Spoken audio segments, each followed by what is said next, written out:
ಯಾವುದೇ ಆಡಂಬರ ಇಲ್ದಿರ ನಮ್ಮನೆ ಸಿಂಪಲ್ ಯುಗಾದಿ ಹೇಗಿತ್ತು ಅಂತ ನಾನು ನಿಮ್ಗೆ ತೋರ್ಸಕ್ಕೆ ಹೊಟ್ಟಿದ್ದೀನಿ.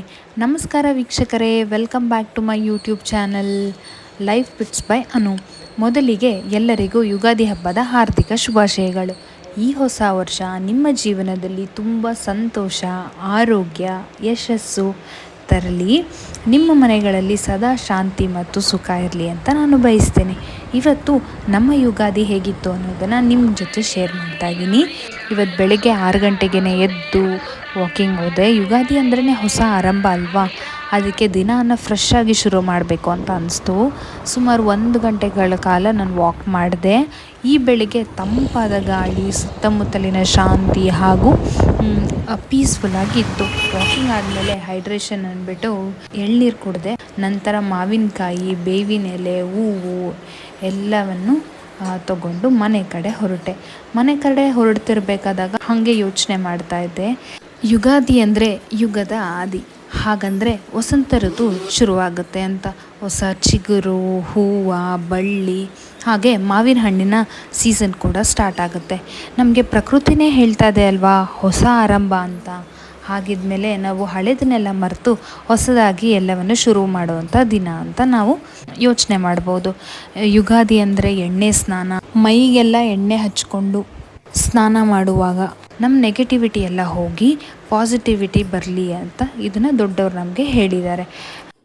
ಪುರಾಣದ ಪ್ರಕಾರ ಬ್ರಹ್ಮದೇವರು ಈ ದಿನ ಸೃಷ್ಟಿ ಶುರು ಮಾಡಿದ್ರಂತೆ. ಅದಕ್ಕಾಗಿ ಈ ದಿನವನ್ನು ಹೊಸ ವರ್ಷದ ಮೊದಲ ದಿನ ಅಂತ ಆಚರಿಸುತ್ತೇವೆ.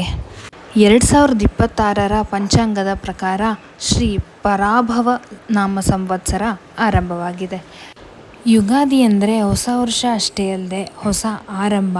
ನಮ್ಮ ಜೀವನದಲ್ಲಿ ಕಹಿ ಘಟನೆಗಳನ್ನೆಲ್ಲ ಮರೆತು ಸಿಹಿಯಾದ ಘಟನೆಗಳನ್ನು ನೆನಪಿಸಿಕೊಳ್ಳುತ್ತಾ ಪ್ರಕೃತಿಗೆ, ದೇವರಿಗೆ ನಮ್ಮ ಮನಸ್ಸಿನಿಂದ ಧನ್ಯವಾದಗಳನ್ನು ಹೇಳುತ್ತಾ ನಂತರ ಅಡುಗೆ ಮನೆಗೆ ಹೋಗಿ ಮಾವಿನಕಾಯಿ ತುರಿದು, ಈರುಳ್ಳಿ, ಹಸಿಮೆಣಸಿನ್ಕಾಯಿ ಎಲ್ಲ ಕಟ್ ಮಾಡಿ ಚಿತ್ರಾನ್ನಕ್ಕೆ ರೆಡಿ ಮಾಡಿಟ್ಟೆ. ಹಬ್ಬದ ದಿನ ಅಡುಗೆ ಮಾಡೋದಂದರೆ ನಂಗೆ ತುಂಬ ಇಷ್ಟ. ನಂತರ ಹೊಸಲಿಗೆ ಅರಿಶಿನ ಇಟ್ಟು, ಕುಂಕುಮ ಇಟ್ಟು, ಮನೆ ಮುಂದೆ ರಂಗೋಲಿ ಹಾಕಿ ಹೊಸಲಿಗೆಲ್ಲ ಅಲಂಕಾರ ಮಾಡಿದೆ. ಪೂಜೆಗೆ ರೆಡಿ ಆಗೋಷ್ಟರಲ್ಲಿ ನಮ್ಮ ಅತ್ತೆ ಮಾವಿನಕಾಯಿ ಚಿತ್ರಾನ್ನ, ಕೇಸರಿ ಬಾತು ಮತ್ತು ಕೋಸಂಬರಿನ ರೆಡಿ ಮಾಡಿ ದೇವ್ರ ಮುಂದೆ ನೈವೇದ್ಯಕ್ಕೆ ಅಂತ ಇಟ್ಟರು. ಇದರೊಂದಿಗೆ ಬೇವು, ಬೆಲ್ಲ ಎಲ್ಲ ನಾವು ದೇವ್ರ ಮುಂದೆ ಇಟ್ವಿ. ಬೇವು ಬೆಲ್ಲ ದೇವ್ರ ಹತ್ರ ಇಡಬೇಕಾದಾಗ ಜ್ಞಾಪಕ ಬಂತು, ಬೇವು ಬೆಲ್ಲ ತಿಂದು ಒಳ್ಳೆ ಮಾತಾಡು ಅಂತ ದೊಡ್ಡವ್ರು ಹೇಳಿದ್ದಾರೆ. ಈ ಮಾತು ಎಲ್ಲರೂ ನೆನಪಿಸ್ಕೋಬೇಕಾದಂಥದ್ದು. ನಿಮಗೆ ನಮ್ಮನೆ ಯುಗಾದಿ ಹಬ್ಬದ ವ್ಲಾಗ್ ಇಷ್ಟ ಆಗಿದರೆ ಲೈಕ್ ಮಾಡಿ, ಶೇರ್ ಮಾಡಿ ಹಾಗೂ ಕಮೆಂಟ್ ಮಾಡೋದನ್ನ ಮರಿಬೇಡಿ. ನೀವಿನ್ನೂ ನಮ್ಮ ಚಾನಲ್ಗೆ ಸಬ್ಸ್ಕ್ರೈಬ್ ಮಾಡ್ಕೊಂಡಿಲ್ಲ ಅಂದರೆ ಹಾಗೆ ನೀವು ಇಂಥ ಸಿಂಪಲ್ ಫೆಸ್ಟಿವಲ್ ವೀಡಿಯೋಸ್ ಇಷ್ಟಪಡ್ತೀರಾ ಅಂದರೆ ನಮ್ಮ ಚಾನಲ್ಗೆ ಸಬ್ಸ್ಕ್ರೈಬ್ ಮಾಡ್ಕೊಳ್ಳಿ. ಆಮೇಲೆ ಮನೆಯಲ್ಲಿ ಎಲ್ಲರೂ ಸೇರಿ ಪೂಜೆ ಮಾಡಿದ್ವಿ. ದೇವರಿಗೆ ನಮಸ್ಕಾರ ಮಾಡಿ ಮನಸ್ಸೆಲ್ಲ ಹಗುರ ಆಯಿತು. ಬೇವು ಬೆಲ್ಲ ತಿಂದ್ವಿ. ಲೈಫಲ್ಲಿ ಸಿಹಿ ಮತ್ತು ಕಹಿ ಮೂಮೆಂಟ್ಸ್ ಎರಡೂ ಬರುತ್ತೆ ಅನ್ನೋದನ್ನ ಈ ಬೇವು ಬೆಲ್ಲ ನಮಗೆ ಜ್ಞಾಪಿಸುತ್ತೆ.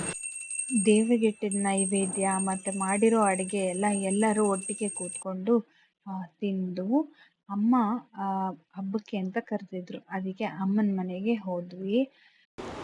ಅಮ್ಮನ ಮನೆ ಅಂದರೆ ಎಲ್ಲರಿಗೂ ಯಾವಾಗಲೂ ಸ್ಪೆಷಲ್ಲೇ ಅಲ್ವಾ. ಅಲ್ಲಿ ಹೋಗಿ ದೇವ್ರ ನಮಸ್ಕಾರ ಮಾಡಿ ಭರ್ಜರಿಯಾಗಿ ಊಟ ಮಾಡಿದ್ವಿ. ಯುಗಾದಿ ಅಂದ್ರೇ ಹೋಳಿಗೆ ಅಲ್ವಾ. ಹೋಳಿಗೆ, ವಡೆ, ಕೋಸಂಬರಿ, ಚಿತ್ರಾನ್ನ, ರಸಾನ್ನ ಇವೆಲ್ಲ ಮಾಡಿದರು. ಅಮ್ಮ ಮಾಡೋ ಅಡುಗೆ ಅಂದರೆ ಎಲ್ಲರಿಗೂ ತುಂಬ ಖುಷಿ ಕೊಡುತ್ತೆ ಅಲ್ವಾ. ಚೆನ್ನಾಗಿ ತಿಂದು, ಚೆನ್ನಾಗಿ ಹರಟೆ ಹೊಡೆದು, ಸ್ವಲ್ಪ ಹೊತ್ತು ರೆಸ್ಟ್ ತಗೊಂಡು, ಆಮೇಲೆ ಮುಖ ಕೈ ಕಾಲು ತೊಳ್ಕೊಂಡು ದೇವ್ರಿಗೆ ದೀಪ ಹಚ್ಚಿ ದೇವಸ್ಥಾನಕ್ಕೆ ಹೋಗೋಣ ಅಂತ ಯೋಚನೆ ಮಾಡಿದ್ವಿ. ಗುರುವಾರ ಆಗಿದ್ದ ಕಾರಣ ರಾಯರ ಮಠಕ್ಕೆ ಹೋಗಬೇಕು ಅಂತ ಅಂದ್ಕೊಂಡ್ವಿ. ಹಾಗೆ ಹೊಸ ವರ್ಷ ಕೂಡ ಆಗಿತ್ತಲ್ಲ, ಸರಿ ಅಂದ್ಬಿಟ್ಟು ರಾಯರ ಮಠಕ್ಕೆ ಎಲ್ಲರೂ ಹೋದ್ವಿ. ಅಲ್ಲಿ ತುಂಬ ಜನ ಬಂದಿದ್ದರು. ತುಂಬ ಖುಷಿ ಆಯಿತು ದೇವ್ರು ನೋಡ್ತಿದ್ದಂಗೆ. ಶ್ರೀಕೃಷ್ಣ ಪರಮಾತ್ಮನ ತೇರು ಕೂಡ ಎಳೀತಾ ಇದ್ರು. ಎಲ್ಲರೂ ಭಕ್ತಿಯಿಂದ ನಮಸ್ಕಾರ ಮಾಡ್ತಿದ್ರು. ನಾವು ಕೂಡ ನಮಸ್ಕಾರ ಮಾಡಿ ಸ್ವಲ್ಪ ಹೊತ್ತು ಅಲ್ಲೇ ಕೂತ್ಕೊಂಡು ದೇವ್ರ ಧ್ಯಾನ ಎಲ್ಲ ಮಾಡಿದ್ವಿ. ನಂತರ ಮಂಗಳಾರತಿ ಎಲ್ಲ ತಗೊಂಡು ಮನೆ ಕಡೆ ಹೊರಟ್ವಿ. ರಾತ್ರಿ ಲೈಟಾಗಿ ರಸಾನ್ನ ಊಟ ಮಾಡಿ ಎಲ್ಲರೂ ಮಲ್ಕೊಂಡ್ವಿ. ನಿಮ್ಮ ಮನೆ ಯುಗಾದಿ ಹೇಗಿತ್ತು? ಸಿಂಪಲ್ ಆಗಿತ್ತಾ? ಗ್ರ್ಯಾಂಡ್ ಆಗಿತ್ತಾ? ಏನೇನು ಅಡುಗೆ ಮಾಡಿದ್ರಿ? ಯಾವ ಥರ ಪೂಜೆ ಮಾಡಿದ್ರಿ ಅಂತ ಕಮೆಂಟ್ ಸೆಕ್ಷನಲ್ಲಿ ತಿಳಿಸೋದನ್ನ ಮರಿಬೇಡಿ.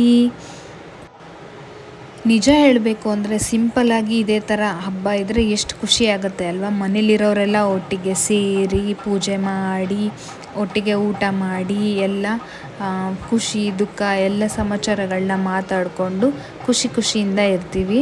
ನಮ್ಮ ಯುಗಾದಿ ಹೀಗೆ ಸಿಂಪಲ್ ಆಗಿತ್ತು.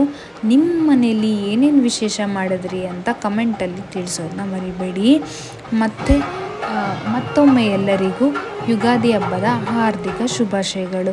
ವಿಡಿಯೋ ಇಷ್ಟ ಆಗಿದರೆ ಲೈಕ್ ಮಾಡಿ, ಶೇರ್ ಮಾಡಿ ಹಾಗೂ ಲೈಫ್ ಬಿಟ್ಸ್ ಅನ್ನೋ ಯೂಟ್ಯೂಬ್ ಚಾನಲ್ನ ಸಬ್ಸ್ಕ್ರೈಬ್ ಮಾಡ್ಕೊಳ್ಳಿ. ಮುಂದಿನ ವ್ಲಾಗಲ್ಲಿ ಸಿಗ್ತೀನಿ. ಅಲ್ಲಿವರೆಗೂ ಟೇಕ್ ಕೇರ್, ಹೆಲ್ದಿಯಾಗಿರಿ, ಹ್ಯಾಪಿಯಾಗಿರಿ, ಖುಷಿಯಾಗಿರಿ. Thanks for watching.